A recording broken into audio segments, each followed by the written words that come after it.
dinosaurios, ¿cómo están? Bienvenidos de vuelta a mi canal. Si esta es tu primera vez por acá, hola, mucho gusto, yo me llamo Sara K. El día de hoy les traigo el caso de Anita Covey. El horrible asesinato de Anita conmocionó a toda Australia. Este caso en particular lo quise hacer muy detallado, entonces probablemente va a ser un poco largo y lo voy a tener que dividir en dos partes. Pero antes de comenzar a contarles todos los detalles de esta historia, no olviden seguirme en mis redes sociales, y si disfrutan de este tipo de contenido de asesinos en serie, de misterio y toda la vaina, les sugiero que se suscriban a mi canal y activen la campanita de notificación. De igual forma les recuerdo que subo videos todos los martes y uno que otro viernes al mes. Así que sin alargar más esta introducción, comencemos con el video del día de hoy.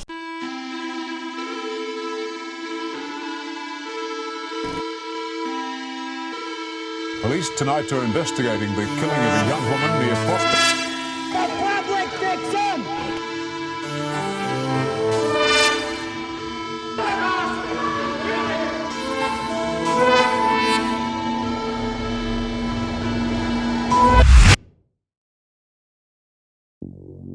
El caso del día de hoy toma lugar en Sydney, Australia, específicamente en Black Town. En 1980, esta área y las áreas cercanas eran áreas verdes perfectas para la agricultura. Muchas calles estaban sin pavimentar, por lo que era una zona muy rural. A mediados de los 80, esta zona no era ajena al crimen, a las drogas, y los altos niveles de desempleo eran un problema muy grande en la ciudad de Black Town. La violencia era un problema que estaba escalando en esta zona, y a pesar de que la comunidad de cierta forma ya sabía los peligros y estaban acostumbrados al crimen, en 1986 un asesinato en particular conmocionó a todos los habitantes de esta área y cambiaría las cosas por siempre. El martes 4 de febrero de 1986, un granjero que vivía a las afueras de Black Town notó que sus vacas se estaban comportando de manera muy extraña toda la mañana.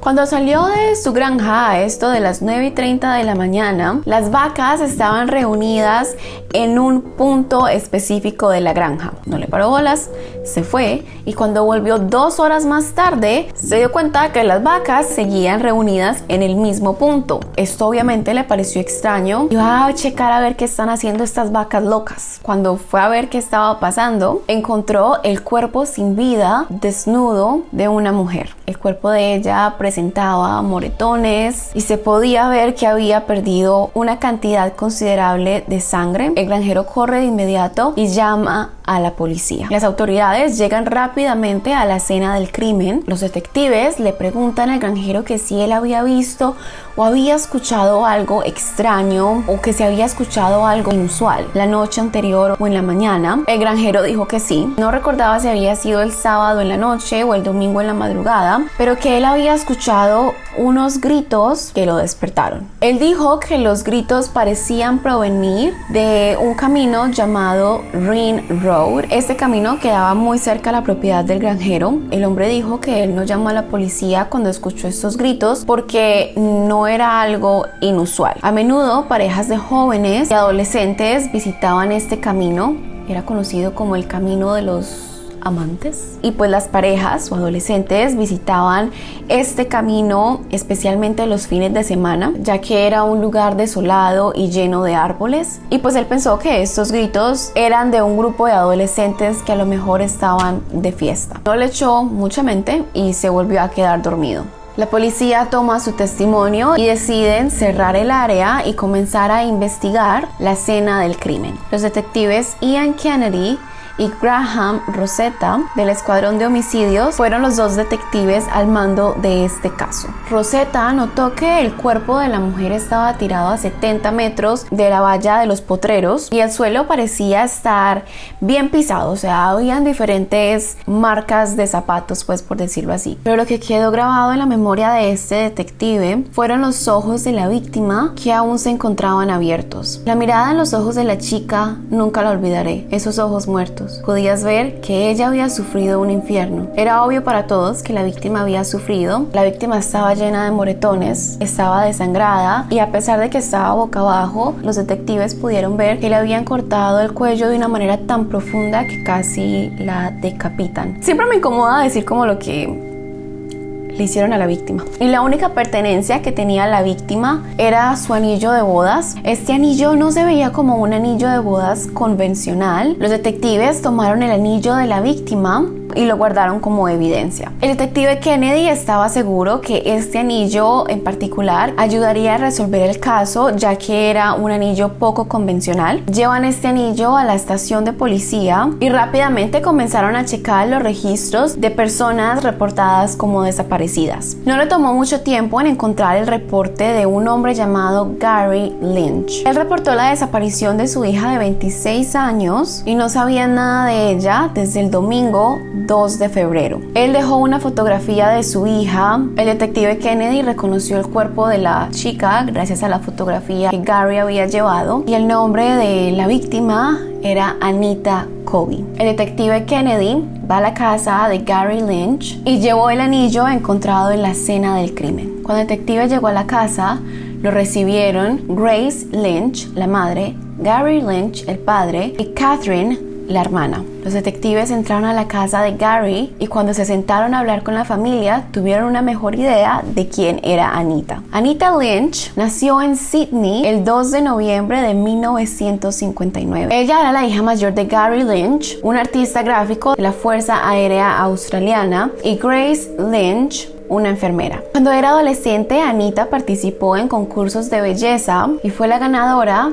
de Miss Western Suburbs en noviembre de 1979 y tuvo una prometedora carrera como modelo. Sin embargo, Anita decidió seguir el camino de su madre y convertirse en enfermera. Ellos eran una familia muy cercana y dicen que Anita era una persona muy amable, generosa y con ganas de ayudar a los demás. Ella comenzó a entrenar como enfermera en el hospital de Sydney. Se mudó a una sede de enfermeras, bueno, como una casa de enfermeras donde todos vivían allí, y esta casa quedaba muy cerca del hospital. Fue allí donde conoció a John Colby, su futuro esposo, quien era 3 años mayor que Anita. Él también estaba entrenando para convertirse en enfermero y vivía en esta sede de enfermería. Allí él vio por primera vez a Anita, quien en ese entonces tenía 20 años y John 23, y cuando él vio a Anita por primera vez quedó perplejo por su belleza y pensó que nunca tendría una oportunidad con ella, especialmente cuando se dio cuenta que Anita había participado en certámenes de belleza. La poquita esperanza que él tenía de poder conquistar a Anita se desplomó, hasta que un día él decidió sacarle conversa a Anita. Anita se veía interesada en la conversación y de todo, y John se armó de valor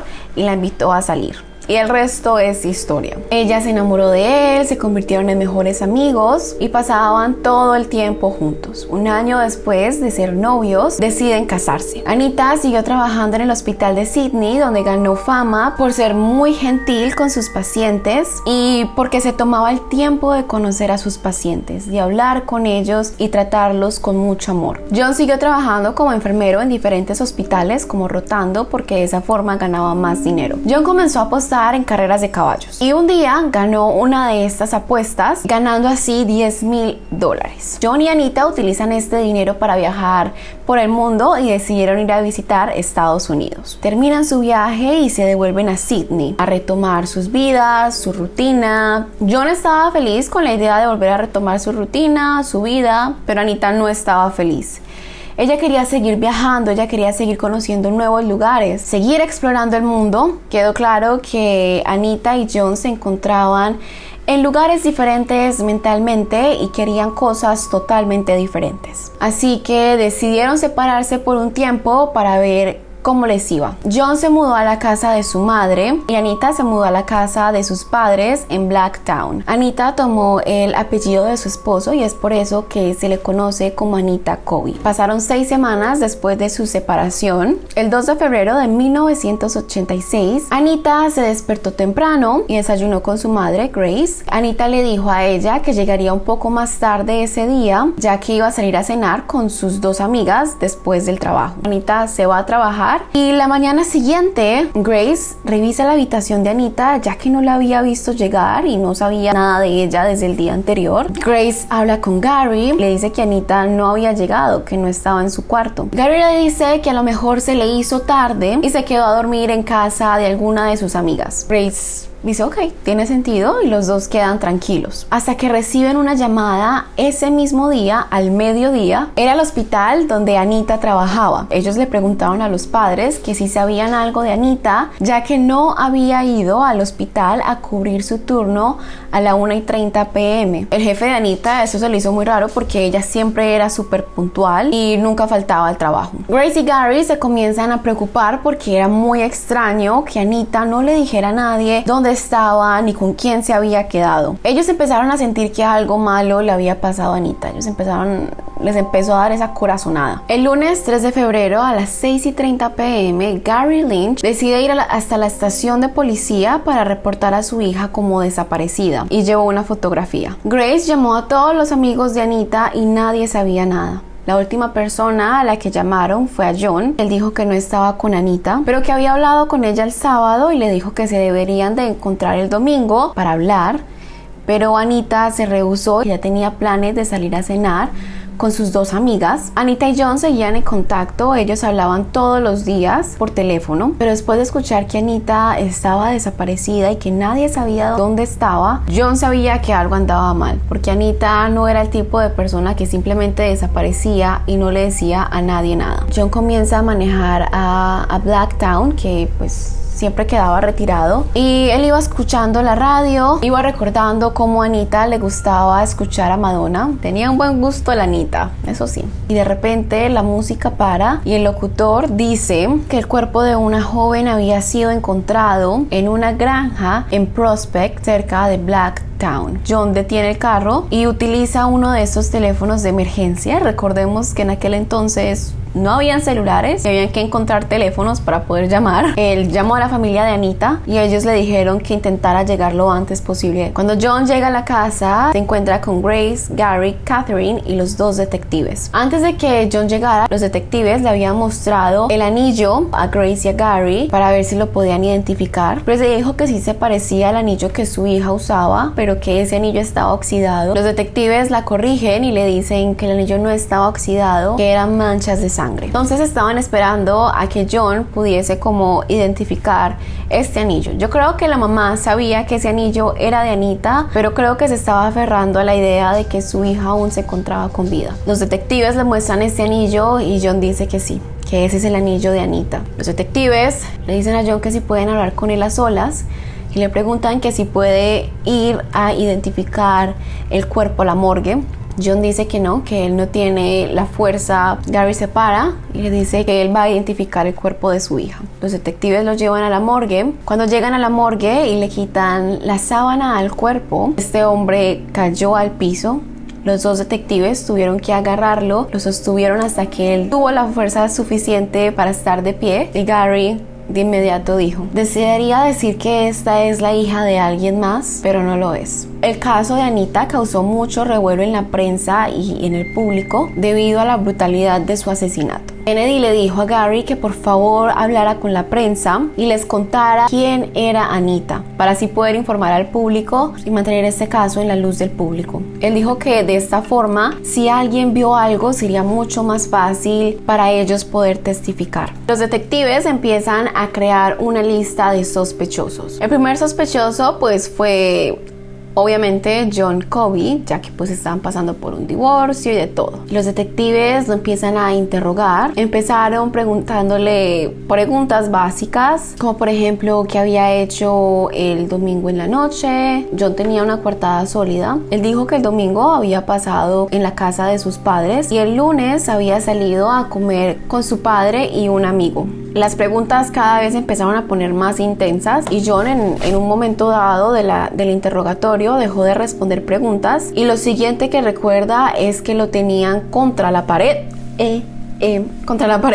y le estaban diciendo que él había matado a Anita, que confesara. Luego los detectives entrevistaron a las dos enfermeras con las que Anita había salido a comer ese día y ellas le dijeron que John llamaba a Anita todos los días y que quería volver con ella a cualquier costo. A pesar de que John era el sospechoso número uno, los investigadores sabían dos cosas por seguro. Uno, el asesinato ocurrió a altas horas la noche del domingo o la madrugada del lunes. Dos, sabían que más de una persona había atacado a Anita. Los detectives empezaron a mirar los movimientos de Anita el día que ella había desaparecido. Ella había llegado al hospital a las 7 de la mañana y terminó su turno a las 3:30 p.m. Luego se fue con sus amigas enfermeras a un cuarto del hospital a tomar café hasta las 5:15. Luego se cambiaron y fueron al restaurante. Terminaron su cena y se fueron de este lugar a las 8:30 p.m. Luego las enfermeras llevaron a Anita a la estación del ferrocarril. Allí se despidieron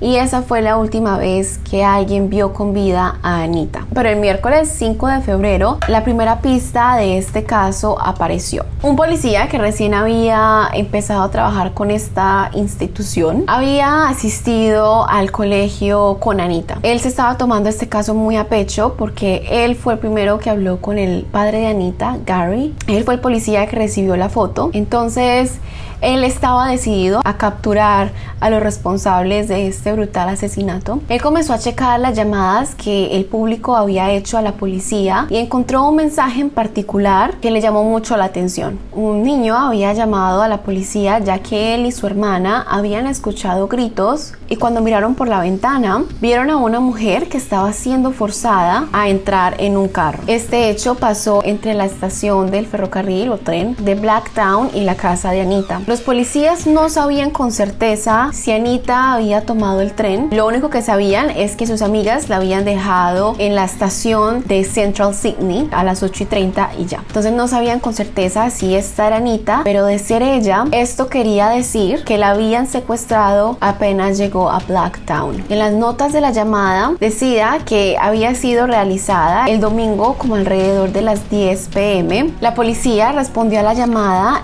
y mandaron a una patrulla, pero no encontraron nada. Los detectives estaban seguros de que esa llamada tenía algo que ver con Anita, así que deciden ir a este lugar y visitan la casa del muchacho, bueno, del niño y la niña que realizaron la llamada. Este niño se llamaba John, quien tenía 13 años, y su hermana Linda, quien tenía 14 años. Entonces eran como más bien adolescentes, sí, en vez de niños. Ellos le explicaron a la policía que una mujer con cabello negro había sido forzada en el carro. John salió de la casa para intentar ayudar a la mujer. Ellos aceleraron a toda. Minutos después de esto, el hermano mayor de John, que se llamaba Paul, y su novia Lorraine llegaron a la casa. Los niños, bueno, adolescentes, les contaron lo que habían visto y lo que había sucedido. Linda les describió el carro como un carro blanco y sucio, pero John era un niño que estaba obsesionado con los carros y él le dijo a Paul que este carro era un Holden sedán blanco. Paul y Lorraine le dicen a estos dos chicos que se queden en la casa, que esperen a la policía, y ellos se montan en el carro y se van en la dirección que John y Linda les dijeron que el carro pues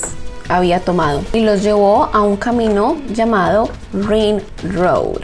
Cuando Paul y Lorraine llegaron a este sitio, se encontraron con un sedán rojo y también se encontraron con un Holden sedán blanco, igual al carro que John les había dicho. Ellos se bajaron del carro, revisaron el sedán blanco con una linterna y pues como no vieron nada, Paul y Lorraine pensaron que de pronto era el carro equivocado, que de pronto John no había visto bien el carro, y pues como no vieron nada sospechoso, se fueron de este lugar. Después de que Paul, John y Linda hubiesen dado este testimonio, otros testigos del área también hablaron con la policía y les dijeron que habían escuchado los gritos de una mujer alrededor de las 9:45 de la noche. Uno de los testigos, una mujer, dijo que ella había visto el carro, que sí que era un Holden sedán blanco. Ella le dijo a las autoridades que no habían sido dos hombres, sino tres hombres los que se habían llevado a Anita a la fuerza. Anita llamaba todos los días a su papá para que la recogiera de la estación de Blacktown, pero los policías se dieron cuenta que ese domingo en la noche los teléfonos públicos de esta estación habían sido vandalizados. Entonces pues Anita no tenía cómo comunicarse con su padre. Gracias a Dios hoy en día tenemos celulares, en serio. La otra opción que ella tenía era tomar un taxi, pero Gary Lynch le dijo a los detectives que Anita prefería caminar antes que montarse a un taxi sola. El nombre de Anita estaba siendo impreso en todos los periódicos de Sydney y pues todos los ciudadanos estaban impactados con lo que le había pasado a Anita. Pero el viernes 7 de febrero, una popular estación de radio hizo algo que nadie se imaginaba. Ellos decidieron leer todos los detalles, hasta los más mínimos detalles de la autopsia de Anita. Cuando la gente escuchó todos estos detalles en la radio, en vivo, llamaron a la policía a quejarse diciendo que esto era irrespetuoso contra la memoria de Anita. La policía nunca tuvo la intención de filtrar los detalles de la autopsia de Anita y empezaron una investigación interna para ver qué miembro del equipo había hecho esto, pero pues no se encontraron responsables. Una vez filtrados los detalles del caso de Anita y como pues fue un asesinato tan brutal, ahora el caso de Anita pasó a ser un caso que se empezó a cubrir a nivel nacional